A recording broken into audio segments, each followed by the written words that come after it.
सत्येंद्र जैन पे जो एलजी साहब ने सैंक्शन किया है उसको अगर गौर से आप देखेंगे तो बहुत ही शॉकिंग है वो बात, क्योंकि सत्येंद्र जैन जब मंत्री थे तब से ये चला रहे हैं।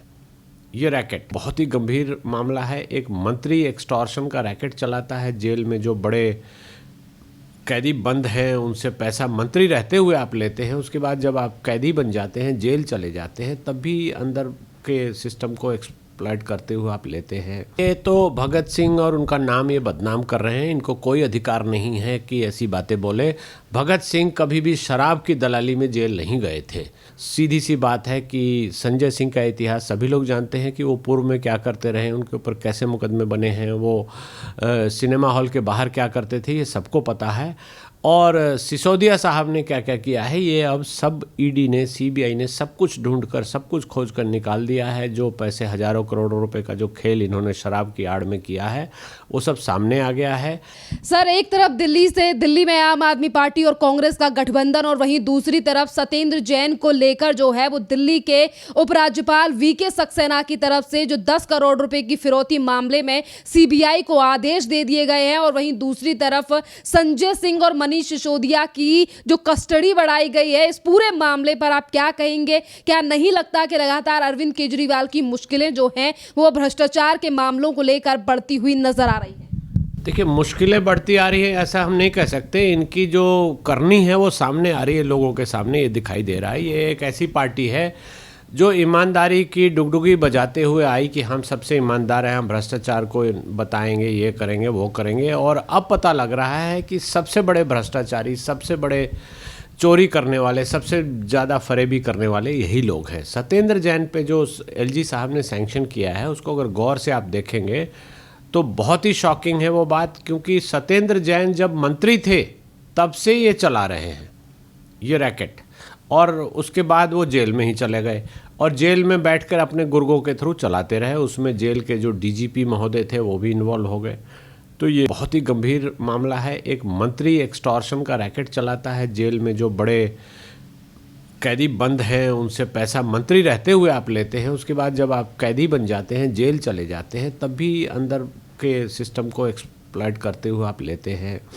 अपनी मसाज कराते हैं, अपना खाना पीना जैसे चाहते हैं करते हैं। वो तो सीसीटीवी आ गया बाहर तो पता लगा कि ये क्या क्या कारनामे कर रहे थे। तो ये लोग कितने भ्रष्ट हैं, कितने बड़े ये बेईमान निकले, ये दिल्ली की जनता को ये देखना पड़ेगा कि ये क्या कर रहे हैं और इन्होंने क्या कहा था और ये क्या कर रहे हैं और ये आगे क्या क्या कर सकते हैं। सर, वहीं दूसरी तरफ अगर पूरे मामले की बात करें तो हमेशा जब भी एलजी जो है वो किसी भी मामले को लेकर आदेश देते हैं तो अरविंद केजरीवाल की पार्टी या आम आदमी पार्टी सरकार कहती है कि जो उपराज्यपाल हैं वो मोदी सरकार के साथ मिलकर आम आदमी पार्टी के नेताओं को सता रहे हैं। यहाँ पर डर दिखाया जा रहा है सीबीआई ईडी का। देखिए, ये एक संवैधानिक व्यवस्था है जिसमें एलजी को पावर, सक्षम है एलजी और उनको पावर दी गई है कि वो सैंक्शन करें। तो ये पहले भी ऐसे ही चलता था, अभी भी ऐसे ही चल रहा है। अब वो जो इनकी बेईमानी है, जो इनकी चोरी पकड़ी जाती है, तब ये छाती पीटना शुरू करते हैं कि ऐसे एलजी हमें परेशान कर रहे हैं, केंद्र सरकार के इशारे पे कर रहे हैं, ये कर रहे हैं, वो कर रहे हैं। ये कहानियाँ वो बनाते हैं दिल्ली के लोगों को मूर्ख बनाने के लिए। और सच्चाई ये है कि जब आप बेईमानी में लगे हुए हो, जब आपकी बेईमानी पकड़ी जाती है, जब आपको कहीं ना कहीं घेर लिया जाता है, जब सारा कुछ डिटेक्ट हो जाता है, फाइल पे आ जाता है, तब आप चिल्लाना शुरू करते हैं। तो इनके जो ये चालाकियां हैं, ये जो इनकी धूर्तताएं हैं, ये सब दिल्ली के जनता को गौर से देखनी पड़ेगी, समझना पड़ेगा कि ये कैसे लोगों को हमने चुना है, कौन लोग हैं, ये क्या बोलते थे, क्या कर रहे थे और अब क्या कर रहे हैं, इनसे छुटकारा कैसे पाया जाए, ये सारी चीज़ें सोचनी होगी। इन्होंने तो बेईमानी, फरेब की इंतहा पार कर दी है, एकदम हद से भी ज़्यादा चीज़ें कर रखी हैं इन लोगों ने। ऐसी ऐसी चीज़ें, ऐसी ऐसी हरकतें की हुई हैं कि आपको जान के आश्चर्य होगा। और हमारे डेमोक्रेसी का मजाक उड़ाया जा रहा है। जो दिल्ली की जनता ने जो इनको वोट दिया आगे बढ़कर, उस वोट का ये मजाक उड़ा रहे हैं और कुछ नहीं कर रहे हैं। तो इनके खिलाफ तो सख्त से सख्त एलजी महोदय के बाद भी सारी कार्रवाई, सीबीआई की कार्रवाई में सारी चीज़ें सामने आनी चाहिए। जनता को बताना चाहिए कि देखो कितने बड़े बेईमान हैं ये लोग। सर, इसी के साथ जिस तरीके से आज राउज एवेन्यू कोर्ट की तरफ से संजय सिंह और मनीष सिसोदिया की कस्टडी को बढ़ाया गया है, जिनको लेकर आम आदमी पार्टी सरकार ये कहती है कि हमारे भगत सिंह जैसे कट्टर ईमानदार नेताओं को जानबूझकर जेल में डाल रखा है। अगर आज ही वो बीजेपी ज्वाइन कर लेते हैं तो उनके ऊपर लगे चार्जेस जो है वो खत्म हो जाएंगे। इस तरीके से जो है वो एजेंसियों को लेकर सवाल उठाते हैं और उन्हीं नेताओं की आज फिर एक बार जो है वो कस्टडी बढ़ा दी गई है कोर्ट की तरफ से। देखिए, ये तो भगत सिंह और उनका नाम ये बदनाम कर रहे हैं। इनको कोई अधिकार नहीं है कि ऐसी बातें बोले। भगत सिंह कभी भी शराब की दलाली में जेल नहीं गए थे।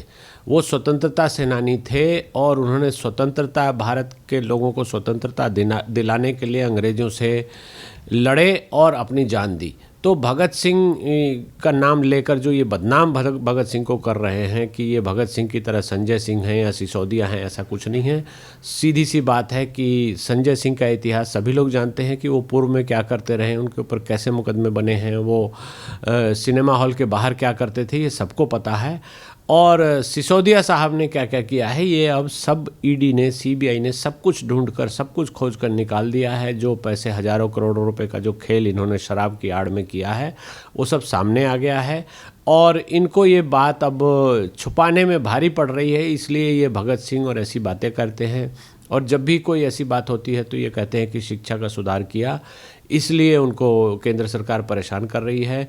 कहीं कोई सुधार नहीं है, कहीं कुछ नहीं है। उसमें भी बहुत बड़ा घपला इनका मिलेगा। ये जब जांच होगी, जब सारी चीज़ें सामने आएंगी, तब पता लगेगा कि उन्होंने शिक्षा के सुधार की आड़ में क्या क्या किया था और कैसे कैसे बेईमानी की है, कैसे जनता का पैसा लूटा है और लोगों को कैसे मूर्ख बनाया है। सर, लगातार शराब घोटाले में आम आदमी पार्टी जिस तरीके से मुख्यमंत्री अरविंद केजरीवाल ईडी के समनों के बावजूद भी ईडी के समक्ष पेश नहीं हो रहे हैं, 7 से 8 समन जो हैं वो भेजे गए हैं उन्हें, तो क्या लगता है वो अपनी ही मुश्किलें बढ़ा रहे हैं? ईडी इसके बाद क्या और एक्शन जो है वो अरविंद केजरीवाल के ऊपर ले सकती है? देखिए, ईडी की मजबूरी है कि समन ही भेज सकते हैं। जैसे ही वो उनको, जैसे दूसरे केसेस में होता है, ईडी को सेक्शन 50 में पावर है कि वो समन पे कोई नहीं आए तो उसको अरेस्ट कर सकते हैं।